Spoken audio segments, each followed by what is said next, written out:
ওর দিন আমাকে ধোকা দিচ্ছিস, আমার বিশ্বাসের সাথে খেলতেছিস। আমি না আর নিতে পারতেছি না। এই তুই না আমাকে অনেক ভালোবাসতি, তুই আমাকে বলতি আশরাফুল আমি তোমাকে অনেক ভালোবাসি ভালোবাসি ভালোবাসি, আমার থেকেও বেশি।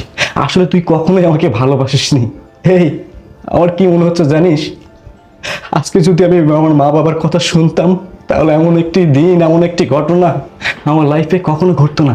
আমার ফ্যামিলির লোকজন আমাকে বারবার বলেছিল যে আশরাফ তুই এই মেয়েটাকে বিয়ে করিস না। আজকে তো আমার মা বাবার কথাই ঠিক হলো, যে মা আমাকে 10 মাস 10 দিন গর্ভধারণ করেছে, যে বাবা আমাকে কষ্ট করে লালন পালন করেছে, তাদের কথা শুনিনি। আমি তোকে ভালোবেসে বুকের বাঁ পাশে স্থান দিয়েছিলাম। আমি সবসময় মনে করতাম আমার একজন ভালোবাসার মানুষ আছে। আমি আমার অফিসে কলিগদের, আমার বন্ধু বান্ধবের গর্ব করে বলতাম আমার ভালোবাসার স্ত্রী আছে, যাকে কিনা আমি অনেক ভালোবাসি। আরে বেঈমান কাল লাগিনি।